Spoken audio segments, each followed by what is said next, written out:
I'm at my parents' house in Massachusetts, in Boston. Ah, okay, nice.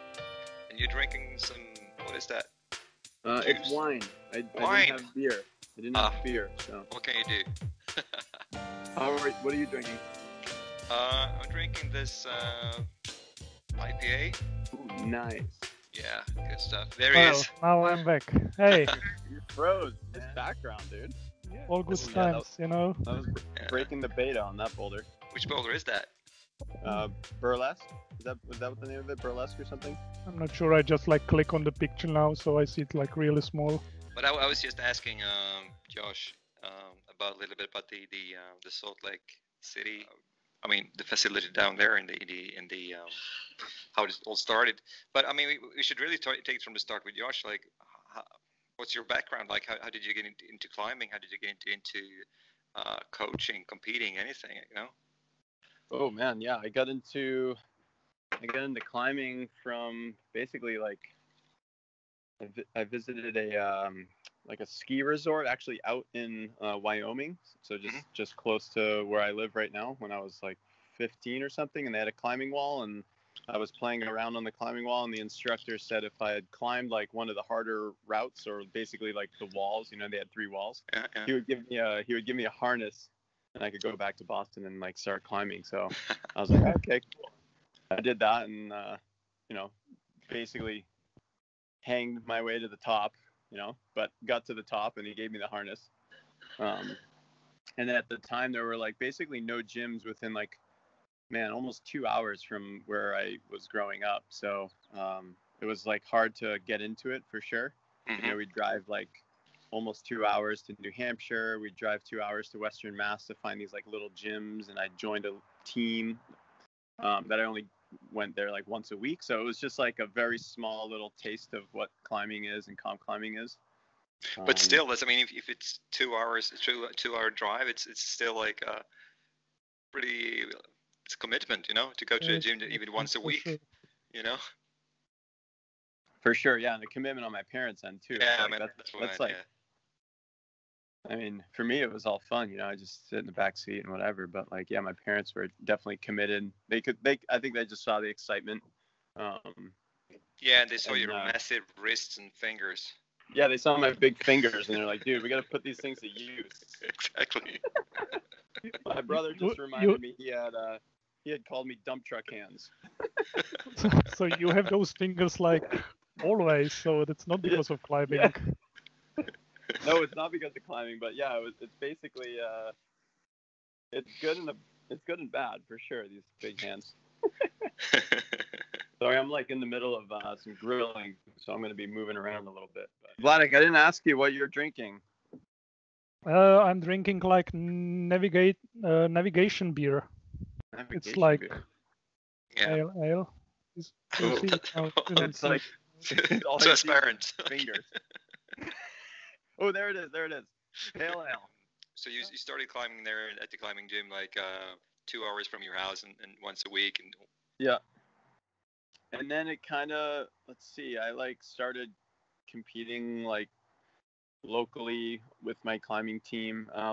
Maybe some people you might know, you guys probably know Vasya Vorotnikov, Russian climber who lived in New England. He was on my climbing team. We were both 15 at the same time. Okay. Kyle McCabe, he's a level 5 route setter in the States. So these guys were, they're still in the industry as of now, and we came from these, this tiny little team in New Hampshire.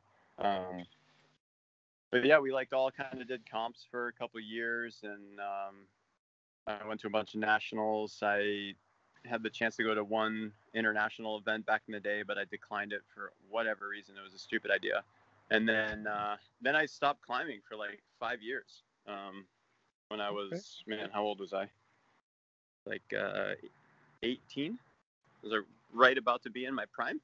And I also decided to just stop climbing, and kind of get a full-time job and buy a house and settle down.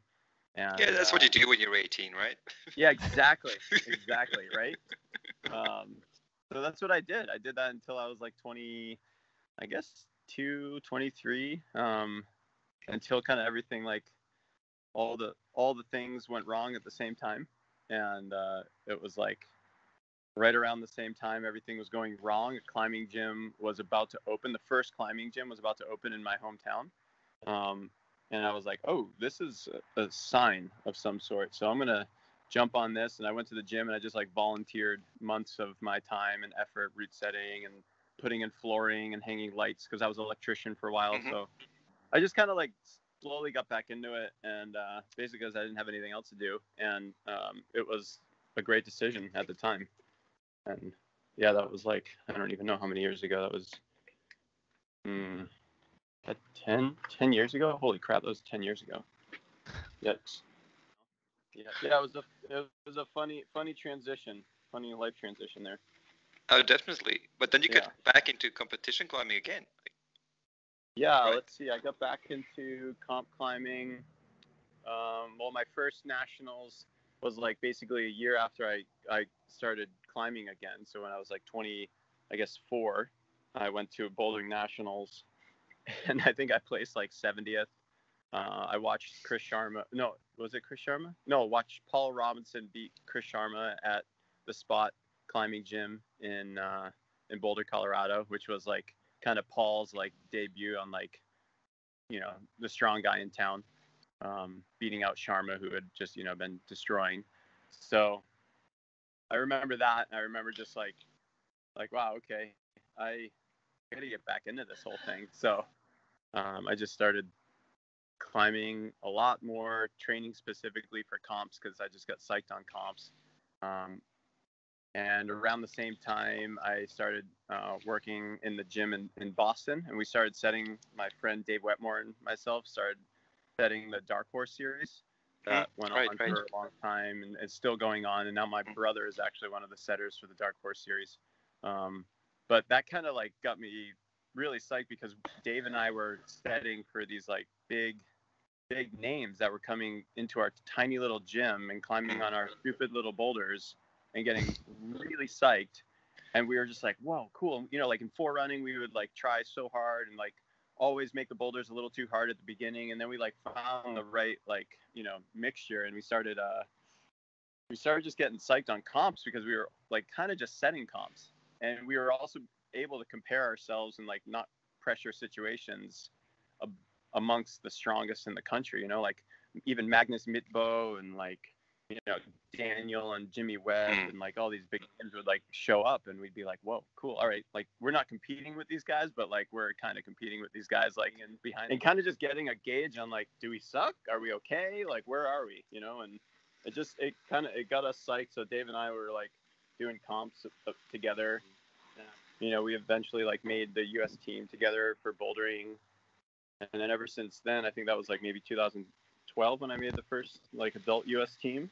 I was just like, yeah, cool. This is what I want to do. And I just like put a lot of my effort into trying to like train for World Cups and like compete against the best in the world, you know, and like that was humbling, inspiring, like a different scene for sure. Was it surprising to you that you could, like, after such a long break, come back and you know, compete with the best in the country and get on the team? No, I mean, yeah, like I definitely didn't expect it, right? But like, that's a good question. I think I was very surprised, honestly, yeah. But I think again though, like going back, like the Dark Horse, really, Dave and I like just get comfortable with these huge names, and it just kind of like it gave us, I guess, confidence. Like, yeah, we got this, we can do this. You know, like now it's a matter of can we do this in 5 minutes? Now it's a matter of can we do this under so much pressure? I mean, yeah, Dave and I lived in the gym. I mean, I coached. Dave didn't coach that much, so I would set, I would coach, and I would train, and that was my thing. I moved closer to the gym so I could travel back and forth. It was right in Boston, so I could take the train, and yeah, that was what I did for years and years. Did you climb outdoor at the same time as well, or did you just train for competition? And yeah, no, I definitely climbed outside for a few years. Like I tried to do both of like indoor and outdoor, I guess indoor training, right, and then outdoor climbing. It was definitely like at first wasn't working. I wanted to be the best in both, but I just couldn't. So I wanted to like be a better comp climber at certain times of the year. So like it is now, right? Like a lot of athletes like train for a super long time, and then when the comps are done, they go out and like they crush out some. It took me a little bit to figure that out, but once I figured that out, I was like, okay, cool, yeah, I'll like spend certain times of the year like just cruising around like Rumney, New Hampshire, like the short savage sport climbing area. There's a bunch of bouldering around New England and Western Mass and New Hampshire, Pawtuckaway.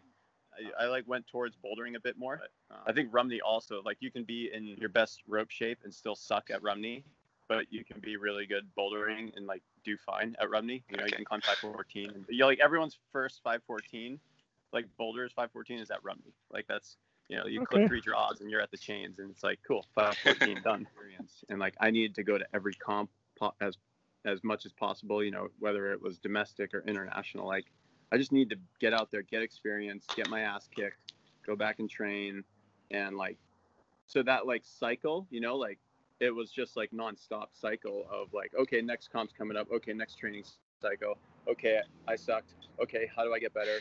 I gotta, right. Like, and then I was like, oh, cool, yeah, and then there's outside, and it's fall, and now what do I do? Like, so yeah, but yeah, you're right. Like nowadays, the style is quite. I mean, I guess at least for bouldering, I honestly think the style for outdoors for lead is almost more like they're closer together than bouldering for sure, right? Yeah. And I even think like I talked to my wife Charlotte a bunch about the style of lead routes right now, and she was a rock star years ago, and only I guess like 3 years ago she was winning world champs. But like now I ask her, I'm like, how do you think you would do on these style routes? And she's like, it would be harder, like much harder for me. Like yeah, she'd have to train for it, right? But like it's not something that complements. Like Charlotte was, like I think 3-5 years ago you could have a lead climber like sending 8C plus outside and then go winning world cups, and I don't think you could, like, I don't know, I think it's like a little different right now because the style is so, yeah, it's not resistance, it's not pure progression right now. It's there's like risk involved, which is like outside routes, there's risk involved at the third bolt, and like 5 years ago it wasn't like that. It was like it was like, okay, we're gonna test your resistance, like let's go, no risk. And also with the shorter time you only have 6 minutes these days. I mean, it's more of a power endurance than more that than endurance or stamina. Like, yeah. Totally. Yeah. Totally. Yeah. 12-meter high walls and what have you, Yeah, and that power endurance plays into bouldering so well. Like they are like they're getting closer and closer. Even though I still like to keep them different animals in my head. From like rules to like styles to training, you want to keep them quite separate, but there are like great crossover. Yeah, and especially with competition bouldering where you have the 5 minutes on, 5 minutes off all the time. You have to have the stamina as well.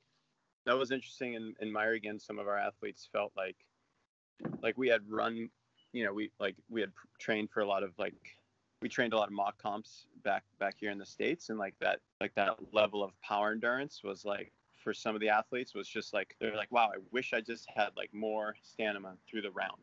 It was just like a different feeling. I think like just the pressure of the actual competition on a mock round changed like everyone's feelings on like, I guess, their stamina through the round. So that's an interesting point you just brought up that made me think of that.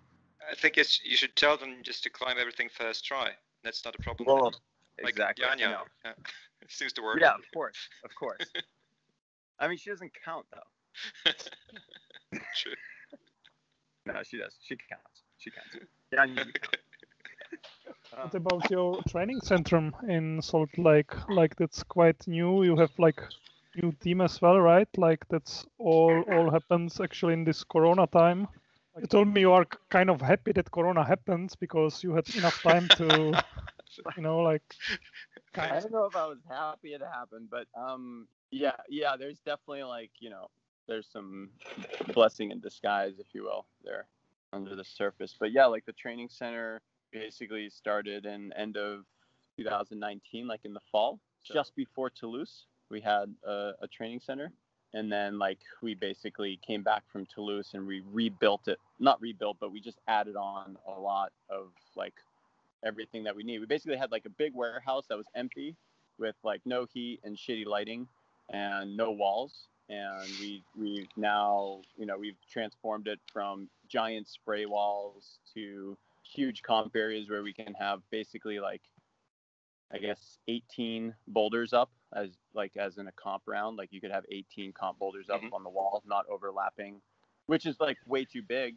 But basically it's just like for me, because I'm the only setter there really, unless I'm like hiring out, it's just less turnover for me. So I can set a bunch of different sections and like kind of leave boulders up or just tweak boulders and not tell athletes, which is my recent most fun game, and just like do all these like funky things and like have this area of the wall for just like, foot only boulders. And we, every vault, you can't use your hands and you just like practice your footwork and like balance. And so, I mean, yeah, this space has basically been like from, Vladic, to your point, like back when March, April of last year hit and everything was quite locked down. We were like, okay, well, we only have a few athletes in the training center because of COVID.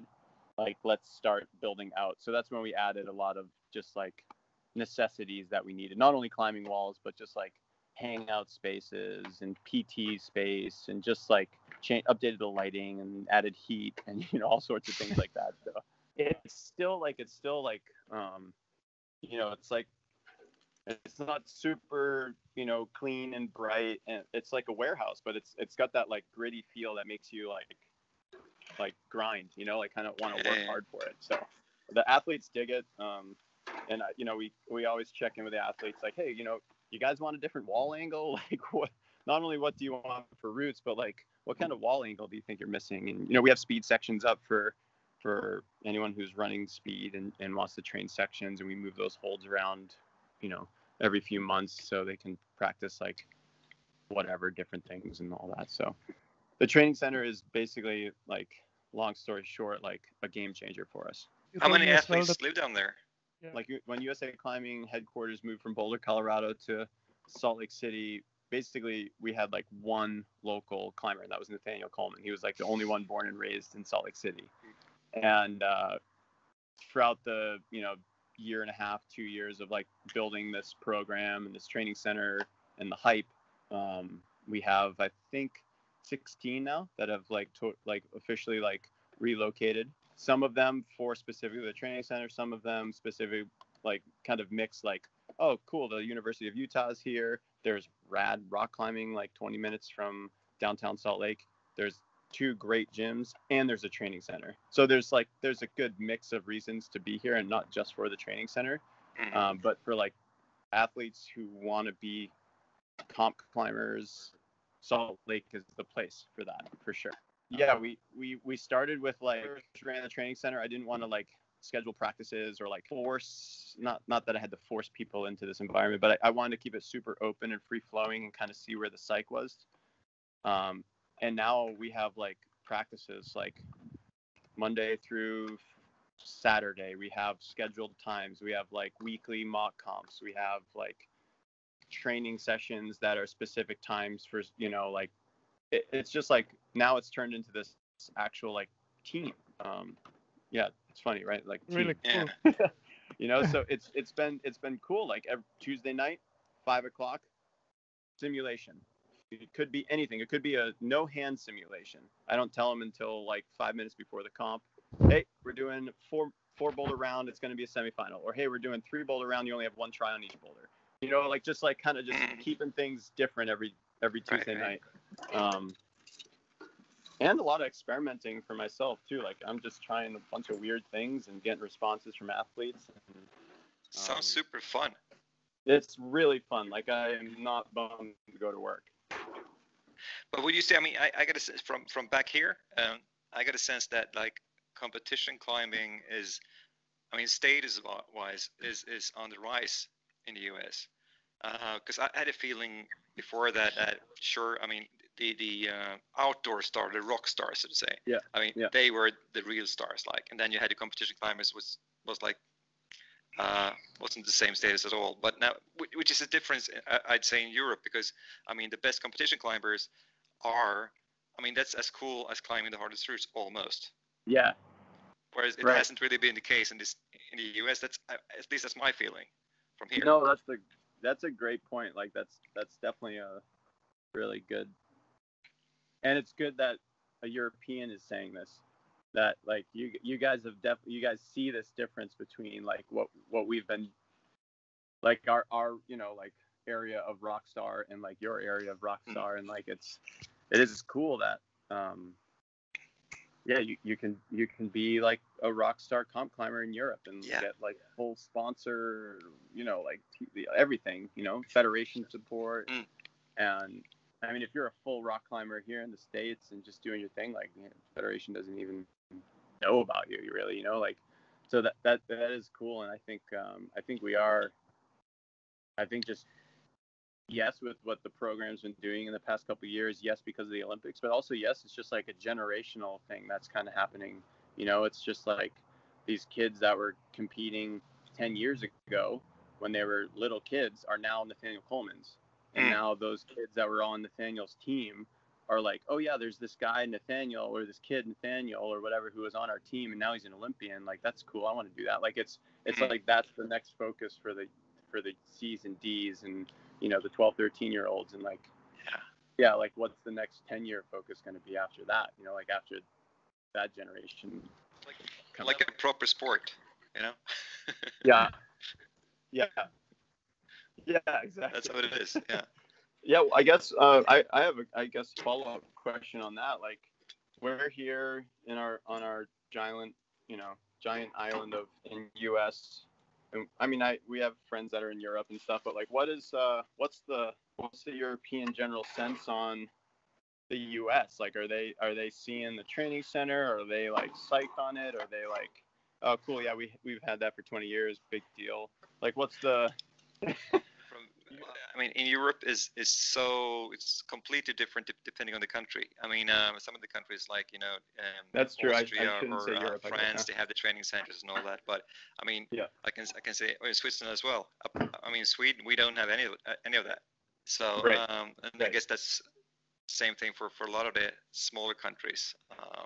Obviously, you're on the path at least towards what they're doing in Germany and France and Austria, Switzerland, and Slovenia seems to work. Yeah. Okay. And you have a lot of, I think, really interesting new athletes, new on the scene. I was really impressed by Natalia, for example. Uh-huh. I mean, I wouldn't say she's new, obviously not, because she did really well, especially in the US, right? In the domestic competitions and the Pan American. But I mean, she climbed so well. She climbs, yeah. She's an amazing athlete for sure, and she's like hyper focused. Like, there's a lot of athletes are really focused, and she's just like super, narrow. Like, all right, I am going to do this boulder, and nothing is gonna stop me. Like, I am not gonna let go. I am not gonna say no. Like, I think all athletes have to have that, and all the the best ones have that anyway. She just drives that point home, in a different way. I mean, the whole team was quite good in my ring, and so it was like impressive to see for me, like few new names, and they did really really well. So I was like, yeah, we were like very excited as the whole team too. Obviously, like even those that didn't perform their best or made a few mistakes that kept them out of the next round, like everyone was just like, whoa, like we got this.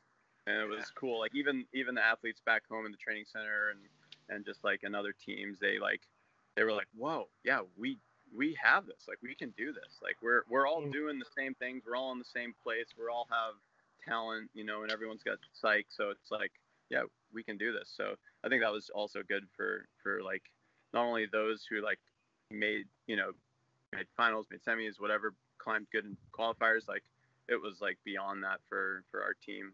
Mm-hmm. It's all about level, right? To have the right general level, and then you can reach semis or finals eventually if you're in the right spot. Yeah. I guess. Yeah. It was.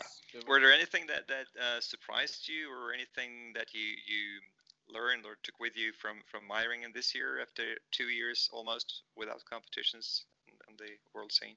Yeah. What to pack when I fly internationally? Like how to navigate an airport. Sounds like basics, but yeah. Yeah. Those had to be there though. We had. No. Out of the competition itself, yeah, I think some things that we wanted to work, like I had mentioned earlier, like some of the athletes felt like their just like power endurance throughout the round could have improved.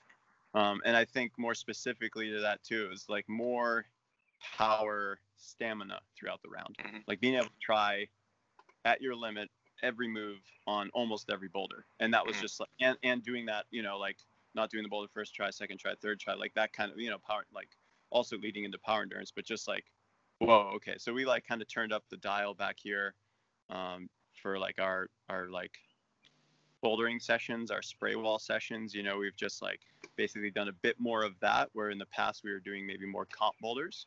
So we kind of just like flipped it to do a little bit more just like not straightforward power, because I think I believe that like the US has been known for good straightforward power, but like just like straightforward power with like weird body positioning in between, and also just like instead of a 2.5 hour intense session, it's like a 3.5 to 4 hour like training session of just hard boulders. So we've been playing around with that. I was really impressed with our team as far as like how we did on like the slab and the low angle terrain this year versus the past few years. And like Myringen had a lot of like no hand stand-ups on slabs and like kind of traversing on small feet or traversing on like wood feet. And like I was just like really proud of our athletes. They like just got up, they stood on the feet, they said there's no other option but to believe, and they just believed and walked across the slab. And it was like great. Yeah, like that's what we've been working on, and that's like clearly working, like paying off. It's just like a satisfying thing to I'm sure feel and to see. It's got to be a great feeling for you as a coach as well, to see it works, But yeah, another question there: how do you train I guess mental endurance to be able to stay focused all the time and even under pressure for such a long competition with 3 rounds? Because I mean the head has to be there, right? Right. Can you train that? Yeah, I mean, like I think the bottom line on like keeping your head in the game for an hour, a boulder, a move, or 3 days or whatever is like just focus on the things that you actually have control over. Like control what you can control, and like leave all that other outside. Just leave it for before the comp, leave it for after the comp. But like if you can just like push all that away and really only control what you can control and worry about that, like I think that's like something I remind the athletes a bit or a lot. Is just like, yeah, like you can think about winning and that can be a goal, but like don't think about winning on the boulder. Don't think about like even doing the boulder on the boulder. Just do the move that you're about to do, like just simple things like that, because yeah, you can't control the last move, but you can't control this move that you're in. And like just I think like also having that plan like written out, like you can have like a and we've talked about this a lot, and some of the athletes have this, is like here's a list of the things that you can think about in competition, and here's a list of things to think about outside of the competition. And like that's okay to be bummed, to do this, to have these emotions and all that, like after the comp and before the comp, but like just know where they belong and when to think about them, right? So I think that's just like, instead of having your head like wrapped up in all the things the whole weekend, you can have like these compartments, that you're like, okay, cool, comp's over, now I get to think about these things. Simplifying, like yeah, what you can, yeah. But still easier to say it than to do it, right? Correct. And the next step is, how do you do it? And there's a lot of ways, but I think that next step is very personal to each athlete. Yeah. You know, it has to be very specific and personal, and yeah, there's like, you know, the mental cues that you can use to kind of like, oh cool, I'm thinking about what that other person just did. Oh, it doesn't matter because I can't control what they do. Here I am, I'm thinking about putting my shoe back on. Right, my Velcro's loose in my shoe. That's just like a quick like, oh, distraction, like shoe, back to climbing me. I guess that's something you can practice like on every training session as well. Totally. Yeah. I have still one question, because what do you think about cracks in Right. in the Myringen? Because that's a like big discussion all over the internet. So. Or in general. Yeah. I think last year people hated it, and I think this year competitors like in general are just like, why? We don't need to do this. This is silly. And then this year, like already have, you know, just having a crack in, semifinals, you know, like, and then a little bit in finals, but didn't quite like work out as much of a crack, I think, as they wanted, or maybe they didn't. Maybe it was a trick. I think people are like, okay, yeah, like if this is gonna happen, like we gotta adapt and train for it. So I know like Nathaniel came home and he's like, I gotta go train some cracks now. He was just like, he was not very comfortable in there. Mm-hmm. Same with Sean. Sean was like, yeah, all right, let's go. Like now they're trying to challenge themselves up in Little Cottonwood Canyon to like climb, you know, on site like 510 crack or something. You know, they're just they're having fun with it. So I think it's a good thing. I mean, I don't have a strong opinion on it. Like, I set them a little bit for like training, but it's definitely not like a go-to like cool move to set, right? It's like not that like interesting, but it does test the skill. So I think that's important. We talked about it the other day, me and Thomas, and we didn't quite agree, at least not from the beginning, because I'm not a fan really of the cracks. Yeah. For several reasons, but one of the main reasons is that even outdoors there aren't that many cracks and boulders. Right. So so it would make more sense on routes really. Mm-hmm. Anyway, but then again, I don't know. It's so specific as well with finger size, hand size. Totally. I know, and it's like, but then it's hard to also compare like indoor and outdoor, right? Like yeah, totally. Right. There's not cracks and there's not a lot of crack climbing and bouldering, but there's not a lot of run and jumps and bouldering outside too. So it's like, where do you find the balance? True. Right? Maybe there would be if we had thicker padding, like big ass mats. Yeah. There is a run and jump in the run across. What the hell is it, man? Where we were in Ticino, Vlad. Brione. Yeah. The big, like, it was totally World Cup boulder. That was a fun boulder. Holy crap. Yeah, you like had this weird mantle, and you had to do this like foot stab like onto a dual text volume basically, which was Brione dual text. Yeah. And you had to jump up and blindly like jump sideways around. That was sick. It was Ellis Island, 8A. 8A, yeah. Sick. For anyone out there looking for some World Cup blocks in Brione. But so no strong opinion there, but yeah, I mean, I guess I wouldn't find myself setting a crack in a comp. I don't know what that says about the opinion. And what about you? Where do you find because you said you were basically the only setter. I mean, USA Climbing hired me as like their head coach and route set national team route setter. So that is, you know, my job title is route setting as well as coaching. And you know, a year ago our budget didn't allow for any other setters to come in, whether they were domestic or, you know, whatever. I also didn't want to have free route setting happening at our national training center. So there were, and there still are, a lot of people that are like wanting to come in and just set and, you know, like play around. But I also like, sure, if they're like maybe in their beginning stages and trying to figure out like, oh, what's comp setting here?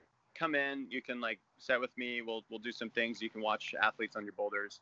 But if you're like an established setter and you're just like trying to get in the TC and setting, like I just want you to, you know, be compensated, and I also like want you here for the right reasons.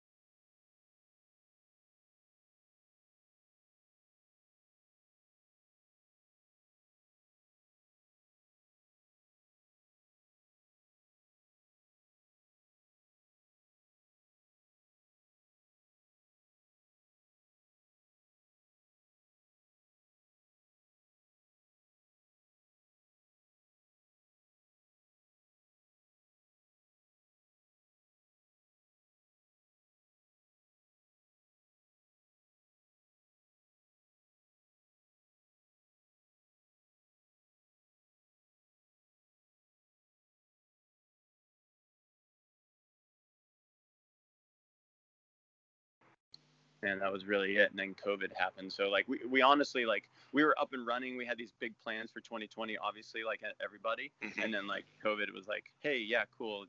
It's just you now. So it was like, all right, yeah, we can do that. And it's worked, honestly. Like I think I've actually found a better like way, I guess a better way to like explain movement and help. Like I really like to focus on movement when we're setting comp boulder, or when we're running comp boulders and things like that. So as a setter and then forerunner, it's just like much easier to like dial in and explain to other athletes that are on the same boulders. I think it's important to also be able to not be on the boulders at all and have, conversations about the boulders. I think that's an important aspect in coaching as well. But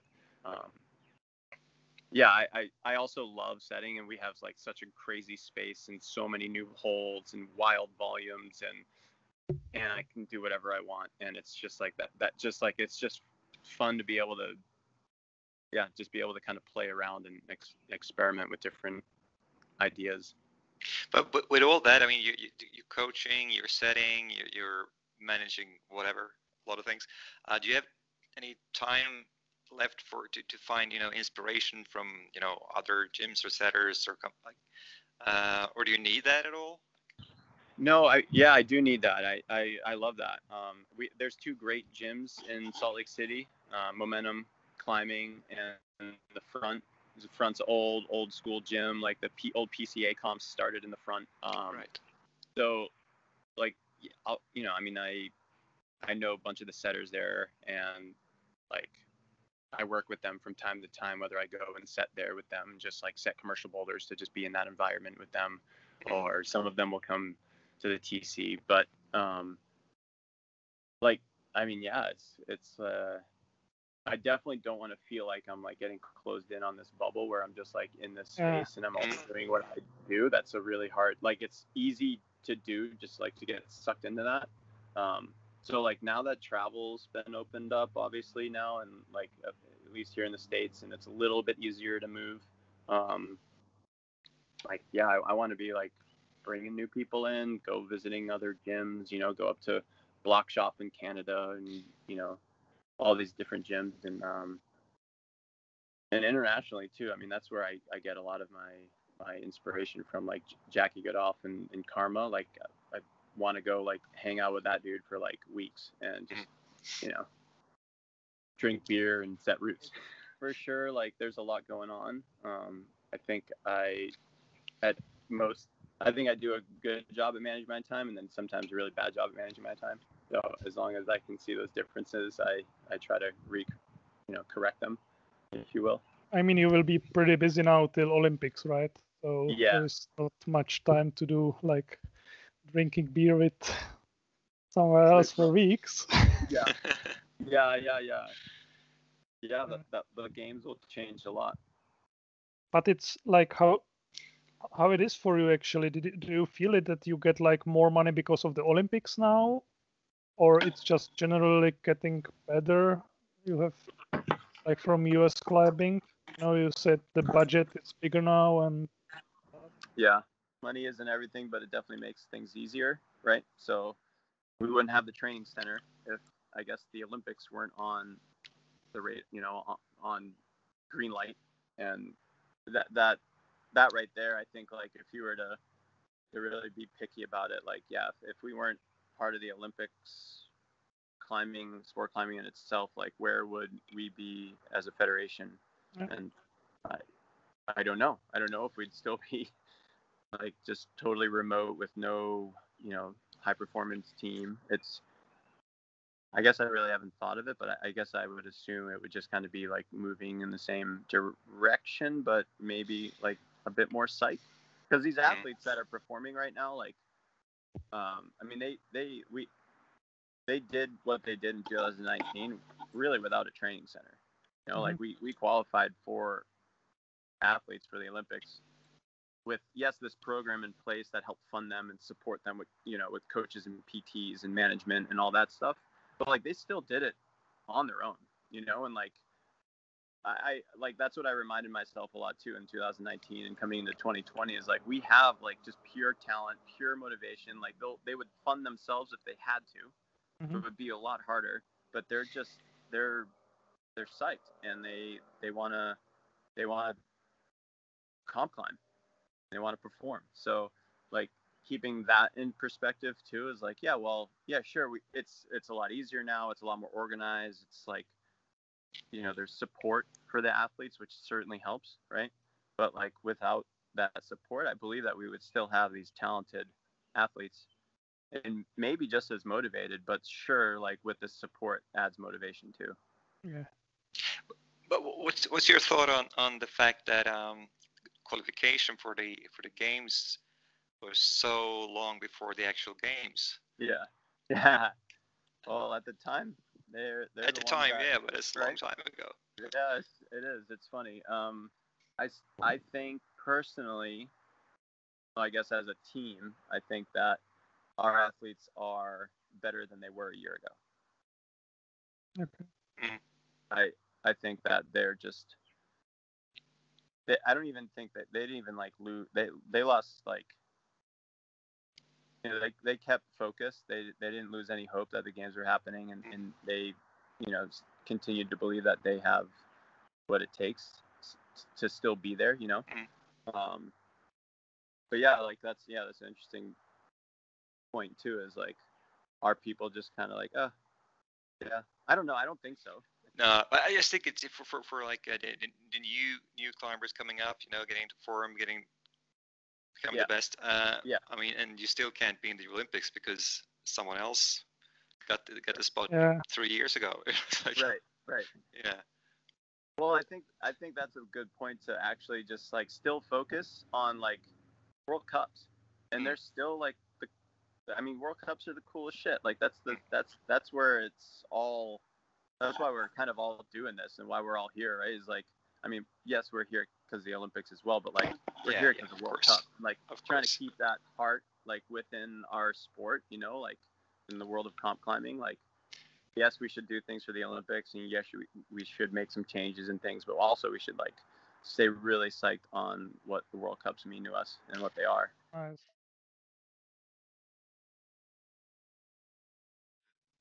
Oh, there's a window everywhere. How are you guys? What's up? Very well. I'm well. How are you? How are you? I'm good, guys. Oh, and Thomas is here. Thomas Brilliant. is here as well. That's great timing. Hey, how's it going? I'm good. Thanks. As you can see, Thomas is the captain with the K there. It's captain. So. Nice. Well, cheers. Cheers. Cheers, guys. Cheers. Nice. Another IPA there. What kind of IPA you got there? No. It's a classic. This is Pop up. That's mean like the head cup up. But this is more like a Wika. Like 3.5. Oh, so it's like child beer, man. Yeah, child beer, yeah. Child beer.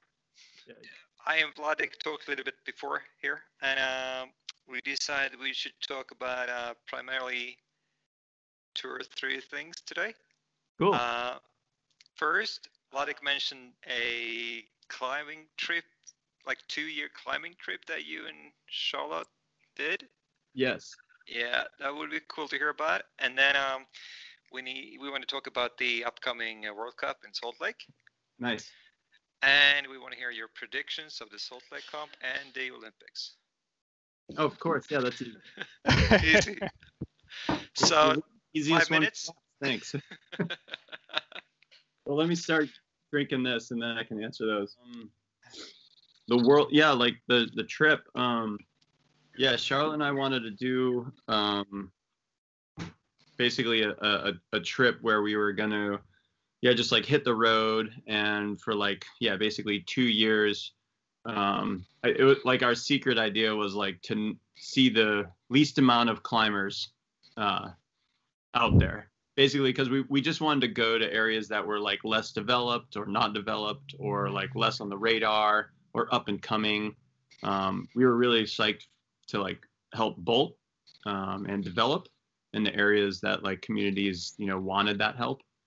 and already, had all the permissions and all the guidelines and all that in place. So we like, for basically a year, we did a bunch of planning where we were reaching out to friends of friends and just like talking to like communities in Brazil and China, like kind of getting all our contacts that we've ever like bumped into or chatted with about like, hey, are you guys like cool with us coming through? We'd spend a month there.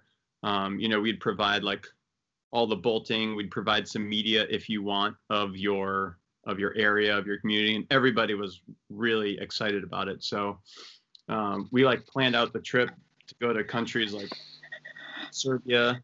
We were Greece. We went to China. I guess I could list them all in the order. we just like went to a lot of different fun places, and most of it was bolting. There were two places we went to that it was like we just climbed, and that was the Rocklands, because we were going to go to Madagascar and climb for like a month and a half and do all the big walls there. And we're like, well, while we're there, we should probably go to Rocklands, because a bunch of our friends were going there. So that was the one like scene where it was like, oh wow, there's a lot of people here, and like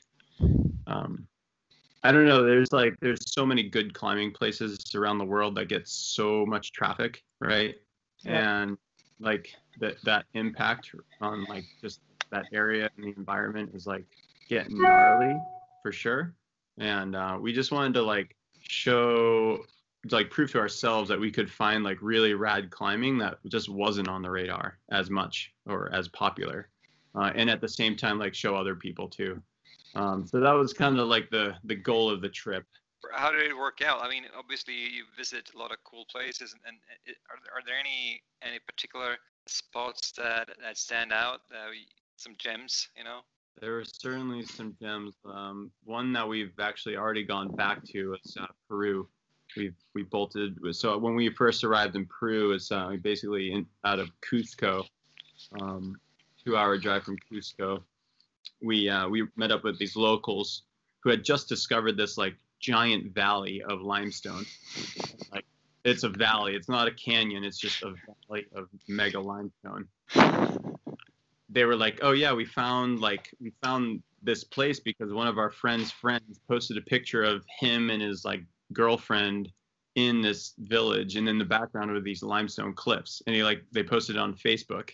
And this dude who has been like developing a little bit in Peru was like, oh, where is that? Like, I want to check that place out. So that was like 5 years ago, and ever since then it's just been like this growing just development. The local communities, which are like totally off-grid community and villages, are all just like, yeah, cool, we'll let you climb, and we'll build huts, and we'll build little bathrooms and help you build parking lots. And like they're super psyched to have climbers, and I think they're just super psyched to have people around there as well that also respect the land, and that was a funny one too, because we were like, we're not really sure how good this place is because we've only seen it by a few pictures, and we were going to just spend 2 weeks there. And after our first day we got there, we hiked around all day looking at all the potential cliffs and driving around, and we extended our trip to 6 weeks just after being there. We're like, 2 weeks is not going to be enough. We stuck around. So that one just jumps out to us for sure. In Greece, in what is it? Kyperisi, the Babala cliff. It's just like the cliff of just like overhanging caves and tufa lines, and everything is like 8A and up. We started, Charlotte bolted there a while back, and that's just like an ideal like village of seaside things. So that was like, I think it's up and coming for sure. Like, have you guys heard of Kyperisi? Yeah. Yep. Yeah, cool. So that's like, I don't know. I mean, I feel like that was, what's that guy's name? Clem Beckham. He was going there a little bit. Slovenian guy, yeah. Slovenian guy. Yeah.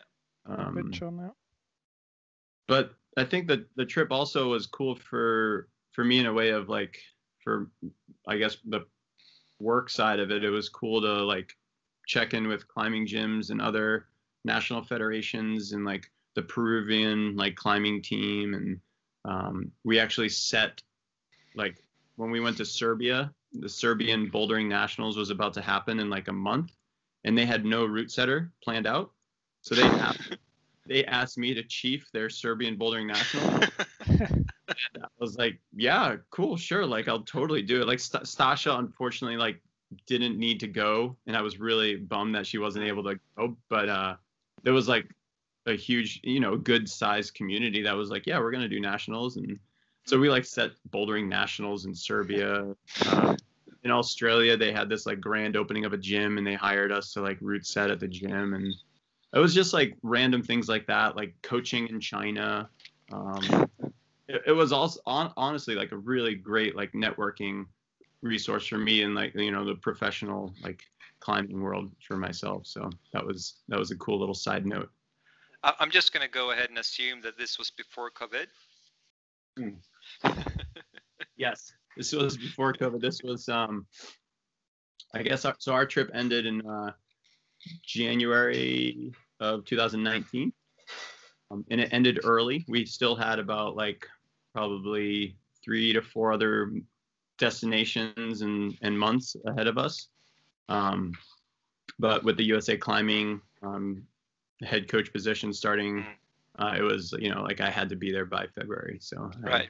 Charlotte was like, all right, fine. Like, we were having the best time of our lives, and like, okay, now we got to stop, and I got to go to work, and Charlotte's got to either come with me or go back to France, and she chose to come with me, which is great. But that was like a hard decision, but we knew it was a smart one. After 2 years on the road, so and yeah, settle down and like, hey, 2 months. But were you on the road the whole time, or did you check back home time to time, or? I think I checked back home once, and Charlotte probably twice, just because more of our travels were in like Europe and like that part of the world. Yeah, we checked in at home. I mean, both of us basically got rid of our respective apartments back home, so we didn't even have like a home. So when we moved, our last stop was Japan. And when we went back to or into Salt Lake City, we had 7 backpacks with us, with all gear and bivy and crash pads. And we moved into our house with 7 backpacks. Like the house we had rented. It was like, okay, cool. I think we need like a couch and a bed now. And a funny way to just like push restart on like the things you own in life, and like that was cool. Nice. So do you have any plans to for part 2 later on, after Olympics, whatever? Yeah, we do. I mean, can't tell my boss about it, but yeah. Yep. Let's keep. Stays just between us here. Yeah, we'll announce it here. We'll let him figure it out. This is my 3 months notice. No. I think it's like I think in the fall, like November, Charlotte and I are going to go back to Peru for a month and continue just developing. I think it was like, should we go to Greece where it's like idyllic village, easy life, or should we go to Peru and like kind of suffer a little bit? And we chose Peru just because, like, I don't know, it's already, life's already like, easy, you know what I mean? In a way where you're not like struggling with altitude or like just in like kind of weird conditions, and Greece was just going to be too easy for us. So we were like, all right, we want the adventure. Yeah, who likes easy? No one likes easy. Yeah. Nah. No, I don't know. I like easy, but then it's like, I don't know. I want to mix it up. That's why we did the weird trip. So the spot in Peru, that's like sports climbing or multi-pitch climbing or both. And yeah, mostly. I mean, I would say mostly single pitch. A lot of multi-pitch available. Hey, what's up? And then even some bouldering. Must be there. Yeah, right. But yeah, the multi-pitch was something that we didn't do our first trip, but we started diving into a bit of the multi-pitch walls on our second trip there. So I think we'll do that again too on our next trip. It's not so far from Cusco, you said, or? No, it's basically like 2.5 hour drive from Cusco. and you're in this little village called Pitumarca, and there's like power, there's electricity and running water and like little shops there. And that's kind of where we base our like, you know, our home. And then from there, it's like maybe 20 minutes to the cliff, and the approaches are like 10 minutes. So 2.5 hours, is that the roads there? Is it like 20 miles? Nice. Yeah, you know what I'm talking about. Yeah, pretty. I mean, pretty close. Pretty close. Right. For whatever reason too, there's these buses in Peru that like passenger buses that just pass us on these like crazy windy roads, and you're just like, I'm going as fast as I feel comfortable, and you guys are passing me with like 30 people who have no control. And yeah, I think they make better time than us, but yeah, it's pretty easy to get to. Ooh, you guys all froze. You're back. You're all back. Y'all came to life at the same time. So, you know, my memories from Cusco, they are like really foggy because I get really sick there, and I have to fly back home. I have to cancel my trip, like, because like that was first time in my life I shortened my trip because of that, because I thought I will die there somewhere out of the, you know, like, yeah. So was it the elevation thing? I think they've been like a few things together, because I have been hiking like whole day, like over 4,000 meters. I didn't bring the water with me and the cap, and it was like, I don't know, like 40 degree. Yeah. And then I got some virus, and you know, like the body doesn't recover very well. So I was just like dying in some like creepy hotel or place, or alone, and it was like fun. So basically you're weak. That's what you're saying. Yes, exactly. Yeah. Yes. But I'm looking forward to be back one day, to see it again. But it's crazy with that.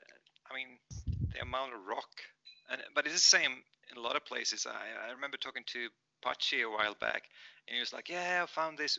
These guys, they found this whole valley of new cliffs, and it's probably just like around the corner from Juliana or something." Yeah. It's like, yeah. So much rock.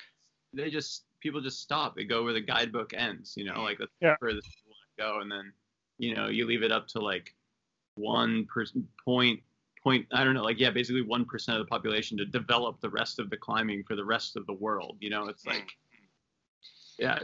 it's a funny ratio, right? So maybe the Josh will be like into the Swedish project. Yeah. You haven't never been here, have you? No, I haven't. Oh. My heritage is Swedish. My father's quite Swedish, actually. No, but you should totally come. We have this idea for the fall to go out in the archipelago and check out new potential spots. Ooh. A lot of islands, 15,000-20,000 islands here. How many? I think it's between 15,000 and 20,000 islands. Wow. Yeah. Let's go. Yeah. Are we swimming, or do we have a boat, a plane? You will be swimming, yeah. Yeah. We can drag you. There will be boats. We hope. Yeah, we hope. We're looking into a guy who has a friend with a helicopter. Oh, really? Hell yeah. Yeah. Isn't that right, Thomas? Yeah.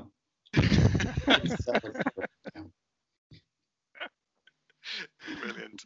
Captain's boat. No, we'll. But okay. Let's just switch subject and go to the upcoming You're gonna be super psyched to have your the World Cup come to Salt Lake City, right? Yeah, man. It was cool to. It will be like the only World Cup that I think any of us have experienced, at least stateside, that like we're gonna sleep in our bed, wake up, and go into a World Cup, and then like come home to our house at the end of the day. And for our team, it's like most of the team lives. I would say at least 60% of the team lives in Salt Lake, so they're all just going to experience this like really home turf feel. And then to add on to that, it's like the training center is going to be isolation. So like that's just going to be a whole nother like, oh cool, I got my warm-ups dialed. And this will be, it'll be also like a lot of federations are going to come in early, basically like a week early from the first World Cup, and they're going to have access to the training center. So we'll set up like a big, so we have a competition side of the training center, and we have a like spray wall area. So on the competition side, we're going to set up like a bunch of circuits for everybody to come through and warm up easy or try hard or whatever they want to do on all different styles. And those will be up for isolation too. So it'll be it's definitely going to be raising the standard of isolation, I hope. Like cool, this is what, like you definitely don't need anything more than this, but like some of the isolations that we're at are like, well, we could use a bit more than this. But so I think everyone will be really excited. All the NFs will be excited to train there, get their like warm-up routine dialed, and then also just have their space. So is this going to be like the first isolation where you can actually warm up on competition style problems? Ooh, that's a good question. From memory, yeah, it could be. Yeah, it could be actually. Like I guess in my region, there's the gym there, but they're not like super comp boulders, but there's like some comp movements. There's like, it's kind of like spray wall style there. There's some tape boulders too, but like, yeah, I'm going through all the comps, like, yeah, Munich, Vail, my China, Japan, like all of these, like temporary walls that are built. So yeah, this might be. Yeah, this might be. New standard. It's great. Yeah. Oh, maybe everyone's gonna lose their skin. Yeah, you'll find out after the first comp, and you can make it better for the second. Yeah, exactly. Yeah. We're actually going to start setting that at the end of this week, starting Thursday. And we're going to go into it knowing like everyone's going to be saving skin. So we're just going to set for that as kind of almost a priority for the athletes, including the weeks between and weeks leading up. Mm-hmm. We want to make sure athletes are like still able to climb back there and not like just destroying skin on like paddle moves on like fiberglass, flat holds or something. So we'll make it appealing in that sense. Cool. Who will be setting? So let's see. I'll have Io from Canada, who lives in Sepidjo. Io Sepidjo. He lives in Salt Lake now. And then Joel Zur. Basically, those two guys and myself. And then so there's a few setters locally that are interested in helping out, and some forerunners helping out. So we have quite a good team, so we're very confident that our product will be good enough. So predictions, we just need the 1, 2, 3. That's it. Yeah. All right, what if I nail it? What if I nail it? Then you're really good. I'll buy you a beer. You guys really gonna ask me to predict? Okay, so let me look at the start list really quick. Vlad, you have to be on the start list in order to enter the country, unfortunately. Nathaniel will podium. Nice. Nathaniel will podium. Kyra will podium. You guys want me to talk about other countries too? I don't know, 2 other U.S. athletes or something like that. I don't know, like Yanya's gonna the podium probably. No, I hate this question. Wait. Okay, so maybe Olympics is easier. Not much easier, but yeah. It is. You cannot have 3 athletes on the podium. Exactly. So. Yeah, I mean, so what do we got? Oh, who's the third then? Samoa, and then Samoa and Yanya, and then you have the rest of the U.S. Hey, don't laugh. No, of course not. It's just he's not believing tomorrow. So write it down. That's my prediction. If I'm right, I get a beer. Yeah. Actually, about it. I think that's the only bonus I'll get. Since for the first time we know the next guest. So who's that? That is Daniel Woods. Oh, word, nice. On Friday. So question for Daniel from Josh. He should he should make a run for bouldering team next year. Mix it up. He just climbed V17. I mean, what else has he got to do now? My question for Daniel is, would he consider jumping back into the ring for comps? All he has to do is just a little bit of, like modern comp movement training, and he's there. But we need to talk more over beers and Innsbruck. And you guys probably and hopefully in Salt Lake. Can you get a beer in Salt Lake? Yeah, man. Try. This beer beta for Salt Lake City. You can get beer in a supermarket, cold. You can get cold beer in a supermarket, but it can't be higher than 5%. 5% max.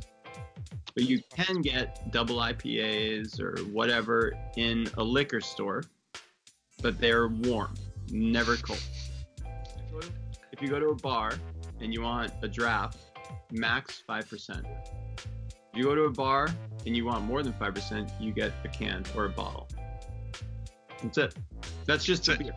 And then if you want to talk about wine, that's a whole nother episode, wine and mixed drinks. That's I'm 2 for that one. Perfect. Okay. Thank you so much. And good luck with everything. Perfect. Yeah, perfect timing, right? Nice. See you guys. See you in Salt Lake, and see you next Friday. Yeah, and see you all in Innsbruck.